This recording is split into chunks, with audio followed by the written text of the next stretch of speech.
আপনারা দেখছেন একুশে টেলিভিশন।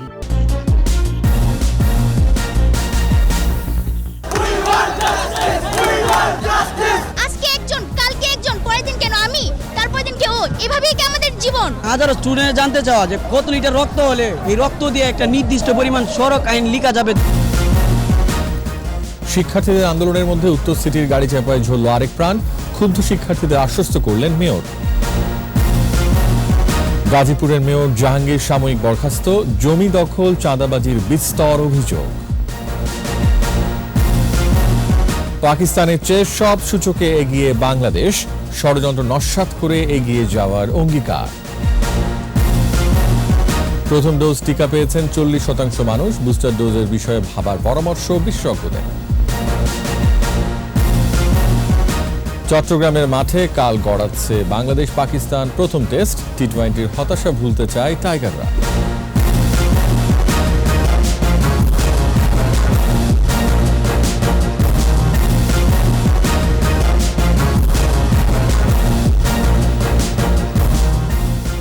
শুনছিলেন ফার্স্ট সিকিউরিটি ইসলামী ব্যাংক লিমিটেড সংবাদ শিরোনাম। আমন্ত্রণ জানাচ্ছি রাত 11টার 21 সংবাদে। আপনাদের সাথে আছি আমি রিয়াজ হাফিজ। দর্শক, একুশে টেলিভিশনের সংবাদ একই সাথে সরাসরি দেখতে পাবেন আমাদের ফেসবুক পেজ www.facebook.com/2124 অনলাইনে। নিরাপদ সড়কের নিশ্চয়তা ও নটরডেম কলেজ শিক্ষার্থী নাঈম হাসান হত্যার সুষ্ঠু বিচার না হলে কঠোর আন্দোলনে যাওয়ার ঘোষণা দিয়েছে শিক্ষার্থীরা। সিটি কর্পোরেশনের ময়লার গাড়ি চাপায় নিহতের প্রতিবাদে রাজধানীর মতিঝিল ও গুলিস্তান এলাকা অবরোধ করে শিক্ষার্থীরা। দক্ষিণের মেয়র শেখ ফজলিনুর তাপস শিক্ষার্থীদের দাবির সাথে একমত পোষণ করে বিচারের আশ্বাস দেন। এদিকে ঘটনার বেশ কাটতে না কাটতেই উত্তর সিটির ময়লার গাড়ি চাপায় মারা গেছেন একজন গণমাধ্যম কর্মী। রাসেল খানের রিপোর্ট। সড়কে নিরাপত্তার দাবিতে স্লোগানে মুখর রাজধানীর মতিঝিল ও গুলিস্তান এলাকা। নটরডেম কলেজের দ্বিতীয় বর্ষের ছাত্র নাঈম হাসান নিহতের প্রতিবাদে রাজপথে শিক্ষার্থীরা।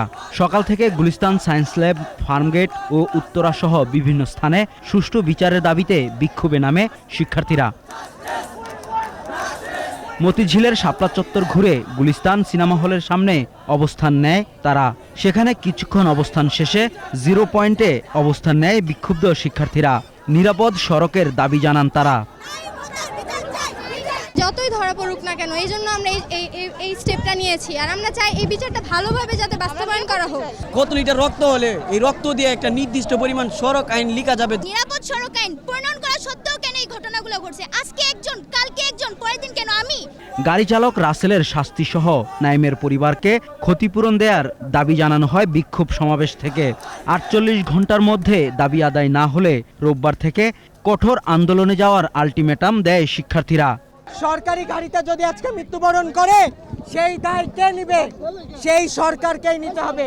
আগামী 48 ঘন্টার মধ্যে যদি আমার ভাইয়ের হত্যার সুষ্ঠু বিচার না হয়, কঠোর থেকে কঠোর পদক্ষেপ নিতে আমরা বাধ্য হব। এরপর তারা অবস্থান নেয় নগর ভবনের সামনে। তাদের আন্দোলনের সাথে একাত্মতা প্রকাশ করেন দক্ষিণের মেয়র। গাড়ি চালকের দায়িত্ব ছিল, সে সেই দায়িত্ব পালন করেনি। সে আরেকজন ভাড়াটিয়া গাড়ি চালকরে দিয়ে সেই গাড়ি চালিয়েছে। সুতরাং সবাইকেই শাস্তি ভোগ করতে হবে। এই ঘটনায় গাড়ি চালক ও তার সহকারীকে আটক করেছে পুলিশ। সিটি কর্পোরেশনের বরাদ্দকৃত গাড়ি চালানোর কথা হারুন গাড়ি না চালিয়ে রাসেলকে দিয়ে পাঠিয়েছে। প্রচলিত আইন, হারুন উপস্থিত না থাকলেও যেহেতু প্রচলিত আইনে তার বিরুদ্ধে যে ব্যবস্থা নেওয়া দরকার, আমরা হারুনকে ইতিমধ্যেই গ্রেপ্তারের জন্য চেষ্টা অব্যাহত আছে। এদিকে এ ঘটনার রেশ না যেতেই পান্থপথে এবার উত্তর সিটি কর্পোরেশনের ময়লার গাড়ির চাপায় পিষ্ট হয় গণমাধ্যম কর্মী আহসান কবির খান। রাসেল খান, একুশে টেলিভিশন, ঢাকা। এদিকে সড়ক পরিবহন ও সেতুমন্ত্রী ওবায়দুল কাদের বলেছেন, নটরডেম শিক্ষার্থী নাঈম হাসানের মৃত্যু অনাকাঙ্ক্ষিত। সঠিক তদন্তে দোষীদের শাস্তির আশ্বাস দিয়েছেন তিনি। পাশাপাশি গণপরিবহনে হাফপাস দাবির যৌক্তিক সমাধানে শনিবার সংশ্লিষ্টদের সঙ্গে আলোচনা করে সিদ্ধান্ত নেওয়ার নির্দেশ দিয়েছেন মন্ত্রী। আরো জানাচ্ছেন আকবর হোসেন সুমন। রাজধানীর ইঞ্জিনিয়ার্স ইনস্টিটিউট মিলনায়তনে বাংলাদেশ সড়ক পরিবহন মালিক সমিতির দ্বিবার্ষিক সম্মেলন। সড়কে শৃঙ্খলা ফিরিয়ে আনতে নানা জটিলতার কথা তুলে ধরেন মালিক ও শ্রমিক নেতারা। আমরা আশা করি এই বিষয়ে একটা সমাধান হবে। বাস ভাড়া অর্ধেক করতে শিক্ষার্থীদের দাবি প্রসঙ্গে সমিতির মহাসচিব জানান, বেসরকারি পরিবহন খাতে অর্ধেক ভাড়ার বিধান নেই। বেসরকারি খাতে গাড়িতে শিক্ষার্থীদের হাফ ভাড়া নেওয়ার কোনো প্রভিশন নাই, সেটা বিআরটিসিতে হাফ ভাড়া নেওয়ার প্রভিশন আছে। তবে সড়ক পরিবহন ও সেতু মন্ত্রী জানান, শিক্ষার্থীদের জন্য পরিবহনে অর্ধেক ভাড়ার সুবিধার বিষয়টি বিবেচনা করা হবে। ছাত্রদের ব্যাপারে কনসেশনের বিষয়টি আমরা চিন্তা ভাবনা করছি। মালিক শ্রমিক নেতৃবৃন্দ আমাদের বিআরটি এর সাথে বসবেন, সুবিধা অসুবিধাগুলো নিয়ে আলোচনা করবেন এবং এই সমস্যাটি যৌক্তিক একটা সমাধান সবাই প্রত্যাশা করে। সিটি কর্পোরেশনের গাড়ি চাপায় নটরডেম কলেজের শিক্ষার্থী নাইম হাসানের মৃত্যুকে অনাকাঙ্ক্ষিত বলে মন্তব্য করেন ওবায়দুল কাদের। দুর্ঘটনা নটরডেম কলেজের মেধাবী ছাত্র নাইম হাসান মৃত্যুর কোলে ঢলে পড়েছেন। এই মৃত্যু অত্যন্ত বেদনার। আমি দৃঢ়ভাবে বলতে পারি এ ঘটনা যে বা যারাই দায়ী তারা কঠোর শাস্তির মুখোমুখি হবেন। খালেদা জিয়ার চিকিৎসা নিয়ে বিএনপি রাজনীতি করছে বলেও মন্তব্য করেন আওয়ামী লীগ সাধারণ সম্পাদক। একজন মানুষ মরে গেলে এর দায় সরকার তো তাকে গলা টিপে মারছে না, তার দায় সরকারের উপর আপনি ফেলে দেবেন, এটা তো ঠিক না। আকবর হোসেন সুমন, 21 টেলিভিশন, ঢাকা। আওয়ামী লীগ থেকে বহিষ্কৃত জাহাঙ্গীর আলমকে এবার মেয়রের পদ থেকে সাময়িক বরখাস্ত করা হয়েছে। বিকেলে সচিবালয়ে স্থানীয় সরকারমন্ত্রী তাজুল ইসলাম সংবাদ সম্মেলন করে জানান, গাজীপুরের মেয়রের বিরুদ্ধে চাঁদাবাজি, জমি দখল সহ বেশ কিছু অভিযোগ আছে। সবকিছু পর্যালোচনা করে সিদ্ধান্ত নেওয়া হয়েছে বলে জানান মন্ত্রী। আরও জানাচ্ছেন সাইদুল ইসলাম। গত বেশ কিছুদিন থেকেই আলোচনার কেন্দ্রে গাজীপুরের মেয়র জাহাঙ্গীর আলম। বিতর্কিত মন্তব্যের কারণে দলীয় শৃঙ্খলা ভঙ্গের দায়ে এরই মধ্যে গাজীপুর মহানগর আওয়ামী লীগের সাধারণ সম্পাদকের পদ হারিয়েছেন তিনি। এরই মধ্যে মন্ত্রণালয়ে মেয়র জাহাঙ্গীরের বিরুদ্ধে জমা হয় বিস্তর অভিযোগ। এসব বিষয় নিয়ে বিকেলে নিজ দপ্তরে কথা বলেন স্থানীয় সরকারমন্ত্রী তাজুল ইসলাম। জাহাঙ্গীর আলমের বিরুদ্ধে বেশ কিছু অভিযোগ মন্ত্রণালয়ে দাখিল হয়েছে। মন্ত্রী বলেন, অবৈধভাবে জায়গা দখল, জনগণের স্বার্থপরিপন্থী কাজ করা সহ বিভিন্ন অভিযোগ পর্যালোচনা করে সিটি কর্পোরেশন আইন অনুযায়ী তাকে সাময়িক বরখাস্ত করা হয়েছে। এটা তদন্ত সাপেক্ষে তার বিরুদ্ধে অবশ্যই যে চার্জগুলো গঠন করা হবে, যে তদন্ত করে আমরা যেগুলো পাবো সেগুলোর এগেইনস্টে অবশ্যই তাকে শোকজ করা হবে। তার আত্মপক্ষ সমর্থন করার সকল নাগরিকের সাংবিধানিকভাবে অধিকার আছে, সে অধিকার আপনার জাহাঙ্গীর আলমও ভোগ করতে পারবেন। আইন অনুযায়ী নির্বাচিত জনপ্রতিনিধি বিশেষ করে কোনো মেয়রের বিরুদ্ধে অভিযোগ আসলে তদন্ত করে নিষ্পত্তির জন্য সাময়িক বরখাস্ত করার বাধ্যবাধকতা রয়েছে বলে জানান মন্ত্রী। মেয়রের বিরুদ্ধে কোনো অভিযোগ আসে এবং সে অভিযোগ যদি তদন্তের জন্য অর্থাৎ পরবর্তী নিষ্পত্তির জন্য আমলে নেওয়া হয়, তাহলে আইন অনুযায়ী তাকে সাময়িক বরখাস্ত করার নিয়ম আছে। সিটি কর্পোরেশন পরিচালনার জন্য জ্যেষ্ঠতার ভিত্তিতে 3 সদস্যের মেয়র প্যানেল গঠন করা হয়েছে। আগামী 3 দিনের মধ্যে নতুন মেয়রকে দায়িত্ব হস্তান্তরের নির্দেশনা দিয়েছে মন্ত্রণালয়। পত্রপ্রাপ্তির 3 দিনের ভিতরে ক্ষমতা হস্তান্তর করার জন্য নির্দেশ দেওয়া হয়েছে। সাইদুল ইসলাম, 21 টেলিভিশন, ঢাকা। স্বাধীনতার সুবর্ণ জয়ন্তী উদযাপনের মাহেন্দ্রক্ষণে উন্নয়নের সব সূচকেই পাকিস্তান থেকে এগিয়ে বাংলাদেশ। সুবর্ণ জয়ন্তীতে জাতীয় সংসদের বিশেষ আলোচনায় সদস্যরা আরও বলেন, যত ষড়যন্ত্রই হোক তা ছিন্ন করে অদম্য গতিতে এগিয়ে যাবে বাংলাদেশ। যদিও গণতন্ত্রের প্রাতিষ্ঠানিকীকরণে জোর দেন বিরোধী সাংসদরা। প্রণব চক্রবর্তী রিপোর্ট। 75 সালের 15 আগস্ট স্বাধীনতার সুবর্ণ জয়ন্তী উদযাপনকালীন একাদশ জাতীয় সংসদের বিশেষ আলোচনায় দ্বিতীয় দিনে অংশ নেন সরকার ও বিরোধী সদস্যরা। সবকিছু ধ্বংসপ্রাপ্ত, পুলিশ নাই, বিডিআর নাই, আর্মি নাই, নেভি নাই, এয়ারফোর্স নাই, একটি রাষ্ট্রীয় কাঠামো পরিচালনা করবার মতো একটি সরকারি নাই, প্রশাসনিক কাঠামো নাই। সেই অবস্থায় তিনি যাত্রা শুরু করে মাত্র 3.5 বছরের ভিতরে এই দেশকে গড়ে তুলেছিলেন। সরকারি দলের সাংসদরা বলেন, বঙ্গবন্ধুর দেখানো পথেই আজ সোনার বাংলা এগিয়ে যাচ্ছে অদম্য গতিতে। বাংলার জনগণকে কৃতজ্ঞতা জানাই, তারা শেখ হাসিনার প্রতি আস্থা ও বিশ্বাস রেখে দেশকে সোনার বাংলায় রূপান্তরের সুযোগ দিয়েছেন। আনন্দ উৎসাহ নিয়ে স্বাধীনতার সুবর্ণ জয়ন্তী পালন করছি। আমি চাই তার চেয়ে বহু বেশি আনন্দ উৎসাহ নিয়ে যাতে আমাদের ভবিষ্যৎ প্রজন্ম স্বাধীনতায় হীরক জয়ন্তী উদযাপন করতে পারে, সে পথ প্রশস্ত করে যেতে হবে আমাদেরই। বক্তব্যে সংসদ সদস্যরা বলেন, বিশ্বের বুকে বাংলাদেশের উন্নয়ন এখন বিস্ময়। মুক্তিযুদ্ধের চেতনার বাংলাদেশ সব সূচকে পিছনে ফেলেছে পাকিস্তানকে। বঙ্গবন্ধুর বাংলাদেশ রচনার সার্থকতা আজকে সেখানে যে আজকে সমস্ত সূচকে, মানব উন্নয়ন সূচক, অর্থনৈতিক সূচক, সামাজিক সূচক, সমস্ত সূচকে আজকে বাংলাদেশ পাকিস্তানকে পেছনে ফেলেছে। অমানবিকতা কত প্রকার কি কি উদাহরণস্বরূপ যদি বুঝাই দিতে হয়, তাহলে জিয়াউর রহমানের পার্টি, তদীয় স্ত্রী এবং তার পুত্রদের উদাহরণই যথেষ্ট, আর কোনো বেশি দিকে যাওয়া লাগবে না। তবে গণতন্ত্রের অভাব বাংলাদেশের জন্য বড় চ্যালেঞ্জ উল্লেখ করে বিএনপির সাংসদরা খালেদা জিয়াকে বিদেশে চিকিৎসার দাবি জানান। বিদেশে চিকিৎসার সুযোগটি দিন, এতে আপনি সম্মানিত হবেন, আরও দেশের মানুষ আপনাকে অবশ্যই করবে। তার যে বয়স, তার যে অবস্থা, এই অবস্থায় তাকে এটা বিবেচনা করা উচিত। আমাদের দেশের চিকিৎসা খুব খারাপ। ওনাদের বিএনপির নেতা খালেদা জিয়া তিনবার হাসপাতালে গেছে, এর আগে 2বার গেছেন, সুস্থ হয়ে বাড়িতে ফিরে এসছেন।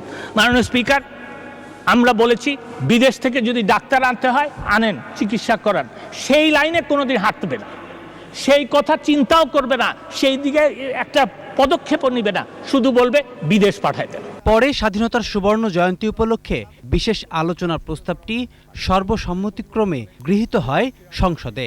প্রস্তাবটি এই মহান সংসদ কর্তৃক সর্বসম্মতিক্রমে গৃহীত হল। প্রণব চক্রবর্তী, 21 টেলিভিশন, ঢাকা। খালেদা জিয়ার অসুস্থতায় দেশের চিকিৎসকদের আর কিছু করার নেই। বিদেশে আধুনিক চিকিৎসাই একমাত্র বিকল্প বলে জানালেন বিএনপির মহাসচিব মির্জা ফখরুল ইসলাম আলমগীর। সকালে জাতীয় প্রেসক্লাবে খালেদা জিয়ার মুক্তি ও উন্নত চিকিৎসার দাবিতে যুবদল আয়োজিত বিক্ষোভ সমাবেশে মির্জা ফখরুল বলেন, খালেদা জিয়ার অবস্থা সংকটাপন্ন। বিভিন্ন দেশের কূটনীতিকরাও বেগম জিয়ার চিকিৎসায় বিষয়ে চাপ দিচ্ছেন, কিন্তু সরকার আমলে নিচ্ছে না। বিএনপি মহাসচিব বলেন, দাবি আদায়ে এবার রাজপথে নামবে বিএনপি।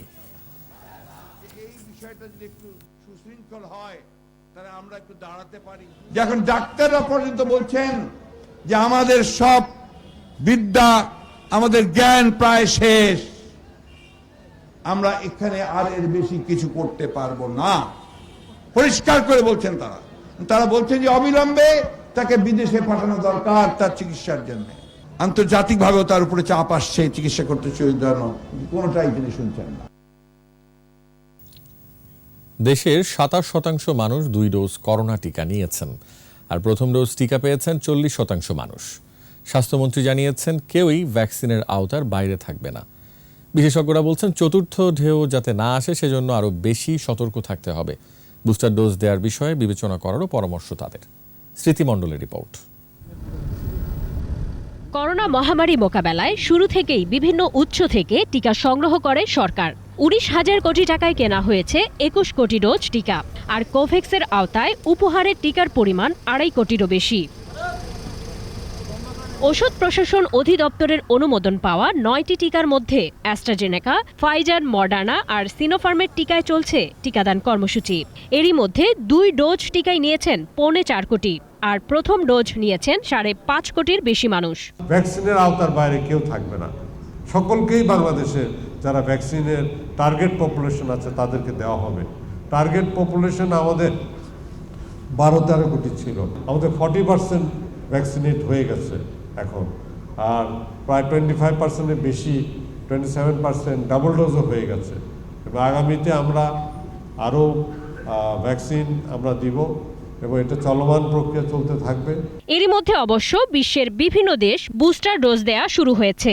দেশেও বুস্টার ডোজ দেওয়ার বিষয়ে ভাবা উচিত বলে পরামর্শ দিচ্ছেন বিশেষজ্ঞরা। টিকা আপাতত তো 2টা ডোজ তো শেষ হোক, 2টা ডোজ শেষ পেয়ে যাক সবাই, কারণ সব রোগে তো টিকার আওতায় আনাই হয় নাই। হয়তো বুস্টার ডোজ দেওয়া হবে 2টা ডোজ শেষ করার পরে বুস্টার ডোজের চিন্তা ভাবনা কিন্তু করা উচিত বা করতে দিতে হবে আর কি। এদিকে রাশিয়ায় করোনার চতুর্থ ঢেউ চলছে, ইউরোপের বিভিন্ন দেশে বাড়ছে সংক্রমণ, তাই শীত মৌসুমে আরো সতর্ক হওয়ার পরামর্শ বিশেষজ্ঞদের। এবারও ইউরোপিয়ান দেশে বিশেষ করে শীতের প্রকোপ কিন্তু শুরু হয়ে গেছে এবং সেখানে কিন্তু করোনা বাড়ছে। সুতরাং আমাদের তো সামনে শীত, একটা ঝুঁকি তো রয়েই গেছে, বাড়তে তো পারেই। সেই জন্য জনগণকে বলছি, যদিও সংক্রমণের হার কম, মৃত্যুর মিছিল কম, আমরা স্বস্তিদায়ক অবস্থায় আছি, সামনে যেহেতু শীত আছে, আমরা যেন আবার গা সারা ভাব, ঢিলা ঢালা ভাব বা ড্যাম কেয়ার এসব না করি। স্বাস্থ্য অধিদপ্তরের তথ্য বলছে এ বছরের নভেম্বরেই সংক্রমণ হার সবচেয়ে কম। স্মৃতি মণ্ডল, একুশে টেলিভিশন, ঢাকা। নিচ্ছি সংবাদ বিরতি, যখন ফিরছি তখন থাকছে ই-ভ্যালির মাধ্যমে ৩,৮০০ কোটি টাকা লেনদেন, হাইকোর্টে বাংলাদেশ ব্যাংকের প্রতিবেদন। কুমিল্লায় কাউন্সিলর সোহেল হত্যার বিচার দাবিতে মানববন্ধন, আরও এক আসামি গ্রেফতার। আমন্ত্রণ আবারও রাত 11টার একুশে সংবাদে। গার্মেন্টস কর্মীদের আন্দোলনের পিছনে অসাধু চক্রের ইন্ধন থাকতে পারে বলে মন্তব্য করেছেন স্বরাষ্ট্রমন্ত্রী আসাদুজ্জামান খান কামাল। মিরপুরে ভাঙচুর করেছে তারা, তাদের বেতন একদম 100% ক্লিয়ার। কারা এগুলো ভেঙেছে আমরা সবগুলো অনুসন্ধান করছি। এর পিছনে কোনো দাবি নাই, এর পিছনে রাজনৈতিক অস্থিরতা তৈরি করার জন্য একটা প্রক্রিয়া, বাসের ভাড়া অর্ধেক করার জন্য কথা বলছে। আমি ছাত্র ভাইদের বলবো, এটাও একটা সিদ্ধান্ত হয়ে যাবে। আমরা কোনো যৌক্তিক দাবির বিরোধিতা করি না। মার্কিন প্রেসিডেন্ট জো বাইডেনের গণতন্ত্র সম্মেলনে দুর্বল গণতন্ত্রের দেশগুলোকে আমন্ত্রণ জানানো হয়েছে বলে মন্তব্য করেছেন পররাষ্ট্রমন্ত্রী ডক্টর এ.কে আব্দুল মোমেন। দুপুরে ঢাকা বিশ্ববিদ্যালয় সিনেট ভবনে climate justice and piece in the context of Bangladesh বিষয়ক সেমিনারে অংশগ্রহণ শেষে সাংবাদিকদের প্রশ্নের উত্তর দেন ডক্টর মোমেন। বলেন, 2 ধাপে এ সম্মেলন হবে, দ্বিতীয় ধাপে বাংলাদেশকে ডাকা হতে পারে। তবে বাইডেনের গণতন্ত্র সম্মেলনে বাংলাদেশ আমন্ত্রণ না পেলেও এ নিয়ে চিন্তার কিছু নেই বলে মন্তব্য করেন পররাষ্ট্রমন্ত্রী।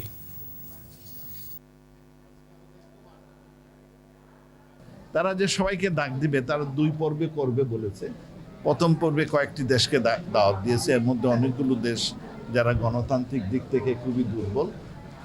আর এই নিয়ে খুদ আমেরিকাতেও প্রশ্ন আসছে যে এই ডেমোক্রেসি, এই সম্মেলন আমেরিকাতে যখন এই কষ্ট, এইখানে ওদের ক্ষেত্রে ইমপ্রুভমেন্টের জন্য কি প্রয়োজন, গ্লোবাল লিডারশিপ তাদের বলবে যে তোমরা এই করলে তোমাদের ম্যাচুরিটি আরো বাড়বে।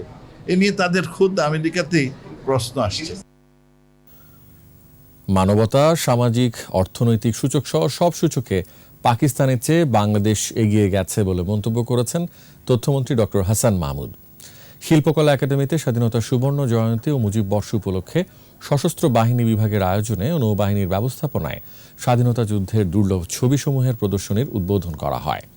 এ সময় সশস্ত্র বাহিনী বিভাগের principal staff officer lieutenant general Wakeruzzaman সহ সেনা, নৌ ও বিমান বাহিনীর ঊর্ধ্বতন কর্মকর্তা ও বিশিষ্ট জনেরা উপস্থিত ছিলেন। অনুষ্ঠানে তথ্যমন্ত্রী বলেন, জাতির পিতা বঙ্গবন্ধু শেখ মুজিবুর রহমানের ঐতিহাসিক আহ্বানে সাড়া দিয়ে 1971 সালে বাংলার মুক্তিকামী মানুষের সাথে ঐক্যবদ্ধভাবে সেনা, নৌ ও বিমান বাহিনীর সদস্যরা যুদ্ধে অংশ নেন। বাংলাদেশ এখন আর তলাবিহীন ঝুড়ি নয়। প্রধানমন্ত্রী শেখ হাসিনার নেতৃত্বে বাংলাদেশ উন্নয়নের রোল মডেল হিসেবে বিশ্বজুড়ে স্বীকৃত বলেও মন্তব্য করেন তিনি। সশস্ত্র বাহিনী আজকে শুধুমাত্র বাংলাদেশ গড়ার কাজে নিয়োজিত তা নয়, আজকে বিশ্ব শান্তি প্রতিষ্ঠায় আমাদের সশস্ত্র বাহিনী ভূমিকা রাখছে। আমাদের সশস্ত্র বাহিনীর ভূমিকার কারণে পৃথিবীর একটি দেশে সেখানে দ্বিতীয় ভাষা হয়ে দাঁড়িয়েছে বাংলা। যুদ্ধাপরাধী জামায়াত নেতা দেলোয়ার হোসেন সাঈদীর মামলার নথি পুনরায় উত্থাপন করতে হবে। একই সঙ্গে আমৃত্যু কারাদণ্ডের রায় বাতিল করে ফাঁসির আদেশ না দিলে সব অচল করে দেওয়ার হুঁশিয়ারি দিয়েছেন তথ্য সম্প্রচার প্রতিমন্ত্রী ডাক্তার মুরাদ হাসান। বিকেলে রাজধানী শাহবাগে সাঈদীর ফাঁসির আদেশের দাবিতে মুক্তিযুদ্ধ মঞ্চের সমাবেশে তিনি অভিযোগ করে বলেন, সাঈদী জেলে বসে দেশের বিরুদ্ধে ষড়যন্ত্র করছে। বাংলাদেশের স্বাধীনতা যারা মেনে নিতে পারেনি তারা এই ষড়যন্ত্রে সামিল রয়েছে। এ সময় অন্যান্যের মধ্যে উপস্থিত ছিলেন সাবেক বিচারপতি শামসুদ্দিন মানিক, ভাস্কর রাশা, মুক্তিযুদ্ধ মঞ্চের সভাপতি আমিনুল ইসলাম বুলবুল ও সাধারণ সম্পাদক আল মামুন।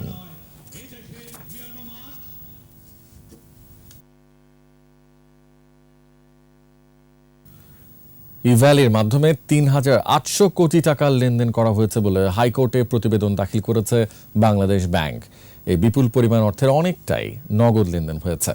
বিচারপতি এম ইনায়েতুর রহিম ও বিচারপতি মুস্তাফিজুর রহমানের বেঞ্চে বাণিজ্য মন্ত্রণালয় ও বাংলাদেশ ব্যাংকের পক্ষে প্রতিবেদন দাখিল করা হয়। মামলার পরবর্তী আদেশ ২৮ ফেব্রুয়ারি নির্ধারণ করেছেন হাইকোর্ট। প্রতিবেদনে ই কমার্স প্রতিষ্ঠানগুলোকে রেজিস্ট্রেশন ও লাইসেন্সের আওতায় আনা সহ ৮ দফা সুপারিশ করেছে বাণিজ্য মন্ত্রণালয়।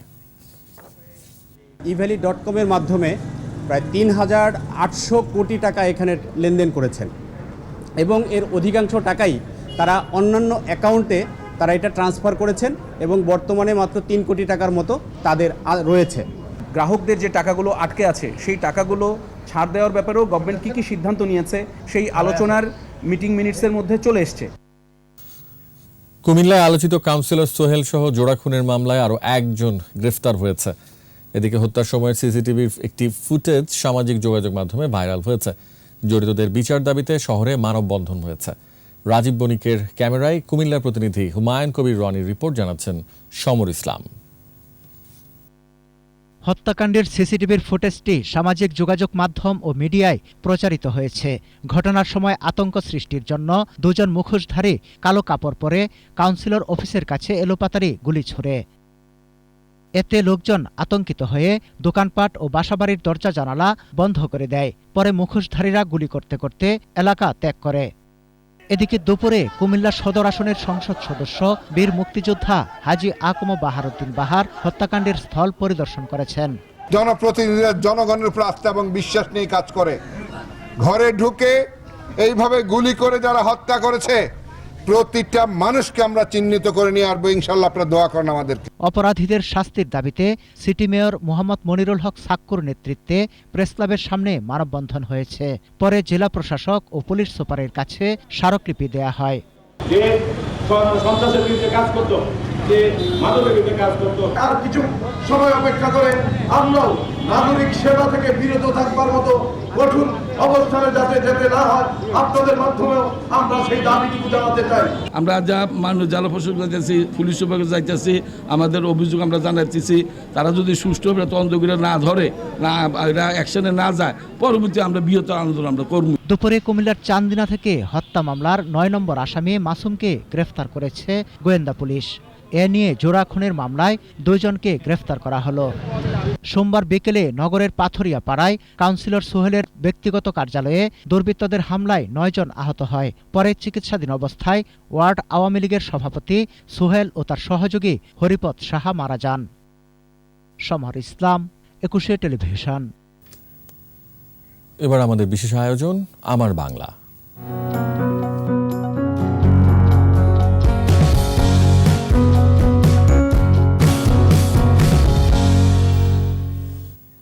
25 নভেম্বর ঐতিহাসিক বাবলাবন গণহত্যা দিবস।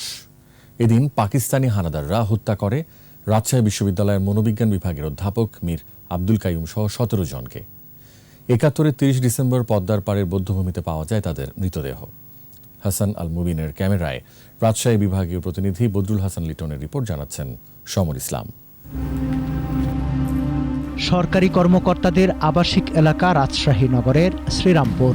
এখানের বোয়ালিয়া ক্লাব 71-এ ছিল পাকিস্তানি বাহিনীর টর্চার সেল। স্বাধীনতাকামী লোকজনকে ধরে নিয়ে নির্যাতনের পর হত্যা করে ফেলে দেয়া হতো পদ্মায়। বিজয়ের প্রাক্কালে রাজশাহীর 17 জন বুদ্ধিজীবী, ব্যবসায়ী ও স্বাধীনতাকামী বীর সন্তানকে হত্যা করে গণকবর দেয়া হয় বাবলাবনে। আমাদের সাথে আরও ছিল, তাদের কি অবস্থা হয়েছে আমি জানি না, কিন্তু আমি একটু সাইজে ছোট থাকার কারণে ভাগ্যক্রমে আমরা কিন্তু এখান থেকে বেঁচে যাই। যাওয়ার টাইমে দেখি যে ওই বোয়ালিয়া ক্লাবের ভিতরে আপনার মার করুণ সুরে কান্না ভেসে আসছে। আত্মসমর্পণের পর পাকিস্তানি সেনাদের দেয়া তথ্যে শ্রীরামপুর পদ্মা পাড়ে মেলে এই গণকবরের সন্ধান। পাওয়া যায় জাতীয় পরিষদ সদস্য নাজমুল হক সরকার, সরকারি কর্মকর্তা আব্দুল হক সরকার, রাজশাহী বিশ্ববিদ্যালয়ের শিক্ষক অধ্যাপক মীর আব্দুল কাইয়ুম, ব্যবসায়ী নৌরুজ দৌলা খান, শামসুল আলম ঝাটো, অ্যাডভোকেট সুরেশ পান্ডে ও বীরেন সরকার সহ 17 জনের মরদেহ। খবরটা পাই যে এটা বোয়ালিয়া ক্লাবের পদ্মার নিচে ওখানে লাশ দাফন করা আছে। তারা এসে যখন প্রথম দিন এখানে লাশটা তুলে নিয়ে যায় 2 বাপ চাচার, তার পরের দিন আমরা আসি এখানে। এসে তখন আমাদের লাশগুলো আমরা পাই। স্বাধীনতার ৪৯ বছর পর ২০২০ সালে এই বধ্যভূমিতে নির্মাণ করা হয় স্মৃতিস্তম্ভ। এইখানে যে কয়েকজনের নাম পাওয়া গেছে তাদের নামটি এখানে লেখা হোক, কারণ আগামী প্রজন্মের কাছে এটা একটা জিজ্ঞাসা হয়ে থাকবে যে এখানে কারা কারা শহীদ হয়েছেন। তবে স্মৃতিস্তম্ভে এখনো নেই শহীদদের নাম ফলক। সমর ইসলাম, ২১ টেলিভিশন। নিচে আরো একটি সংবাদ বিরতি। যখন ফিরছি তখন অন্যান্য খবরের সঙ্গে আরো থাকবে। আইন থাকলেও সম্পত্তির অধিকার বঞ্চিত তৃতীয় লিঙ্গের মানুষেরা, প্রাতিষ্ঠানিক শিক্ষা থাকলেও হয় না কর্মসংস্থান। ভয়াবহ পরিস্থিতির দিকে যাচ্ছে ইউরোপের করোনা পরিস্থিতি, দেশে দেশে কঠোর পদক্ষেপ।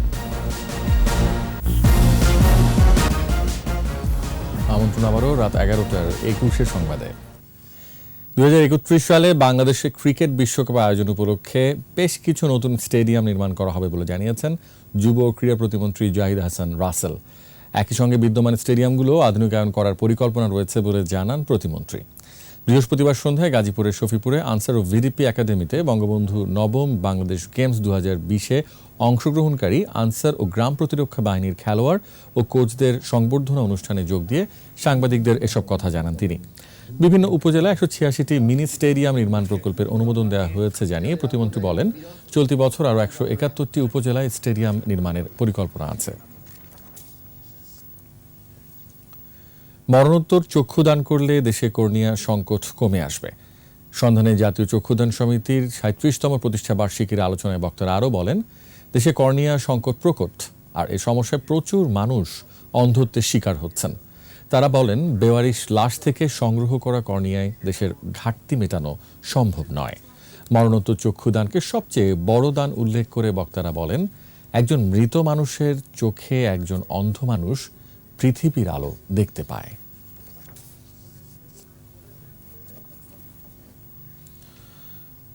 পরিবারের সম্পত্তিতে অধিকার দিয়েছে আইন ও রাষ্ট্র, তারপরও বঞ্চিত হচ্ছেন হিজড়ারা। তাদের সামাজিক স্বীকৃতির সংকটও প্রবল। প্রাতিষ্ঠানিক শিক্ষা এবং কর্মদক্ষতা থাকার পরও তৃতীয় লিঙ্গের মানুষেরা পাচ্ছেন না কাজ। দেশের হিজড়া সম্প্রদায়ের দুঃখগাথার খানিকটা তুলে ধরেছেন সাইদুল ইসলাম। প্রায় ৮ বছর আগের কথা, ২০১৪ সালের ২৬ জানুয়ারি হিজড়া জনগোষ্ঠীকে তৃতীয় লিঙ্গ হিসাবে স্বীকৃতি দিয়েছে বর্তমান সরকারের মন্ত্রিসভা। কিন্তু যুগান্তকারী এ স্বীকৃতির তাৎপর্য এখনও বুঝে উঠতে পারেনি সমাজ। বদলায়নি তৃতীয় লিঙ্গের মানুষদের ভাগ্য।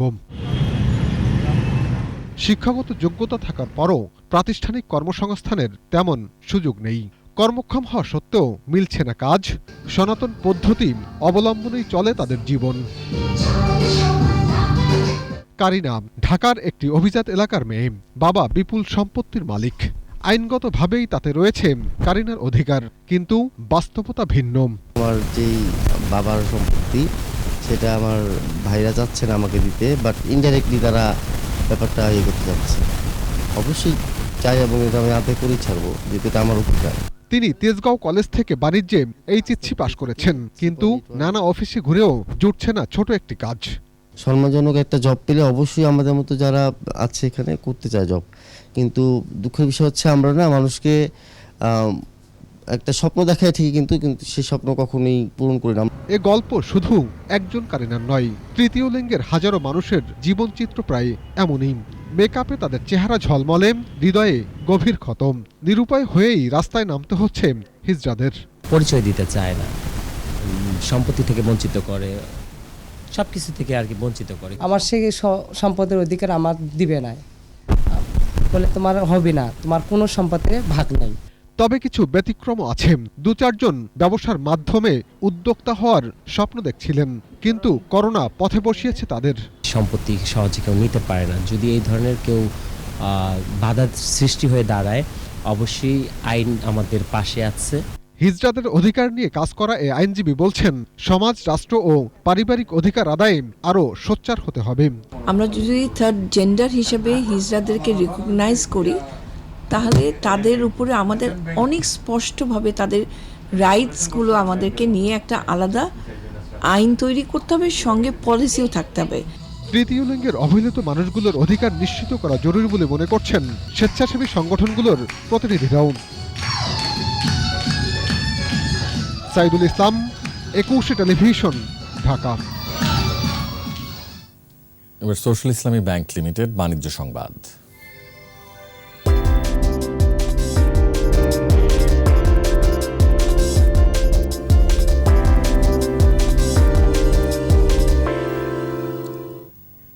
সাতক্ষীরা শ্যামনগরে সোশ্যাল ইসলামী ব্যাংক লিমিটেডের 170তম শাখা ও ব্রহ্মরাজপুর বাজারে 97তম উপশাখার উদ্বোধন করা হয়েছে। প্রধান কার্যালয় থেকে ভার্চুয়াল প্ল্যাটফর্মে ব্যাংকের অতিরিক্ত ব্যবস্থাপনা পরিচালক মোহাম্মদ তাজুল ইসলাম শ্যামনগর শাখা ও ব্রহ্মরাজপুর উপশাখাটি উদ্বোধন করেন। এ সময় অন্যান্যের মধ্যে উপস্থিত ছিলেন উপব্যবস্থাপনা পরিচালক আবু নাসের চৌধুরী, মোহাম্মদ সিরাজুল হক ও মোহাম্মদ শামসুল হক, কোম্পানি সচিব আব্দুল হান্নান খান, মার্কেটিং অ্যান্ড ব্র্যান্ড কমিউনিকেশন ডিভিশনের প্রধান মোহাম্মদ মনিরুজ্জামান এবং branches control and general banking ডিভিশনের প্রধান সাইফ আল আমিন।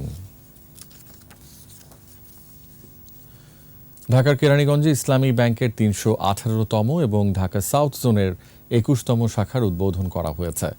দক্ষিণ কেরানীগঞ্জের কালীগঞ্জ লবাসাধু রোডের স্বাধীন গার্ডেন সিটি ভবনে নতুন এই শাখার উদ্বোধন করেন ব্যাংকের ম্যানেজিং ডিরেক্টর ও সিইও মোহাম্মদ মনিরুল মাওলানা। স্বাগত বক্তব্য রাখেন এক্সিকিউটিভ ভাইস প্রেসিডেন্ট ও ঢাকা সাউথ জোনের প্রধান Abu Sayeed Mohammad Idris. Additional managing director Mohammad Kaiser আলীর সভাপতিত্বে অনুষ্ঠানে উপস্থিত ছিলেন গেন্ডারিয়া শাখার senior principal officer Saiful Islam ও ঢাকা সাউথ জোনের সিনিয়র অফিসার ইফতেখারুল হুদা, কালীগঞ্জ শাখার প্রধান সৈয়দ জিন্দার কবির সহ আরও অনেকে। পরে উদ্যোক্তাদের মাঝে এসএমই ঋণ বিতরণ করা হয়।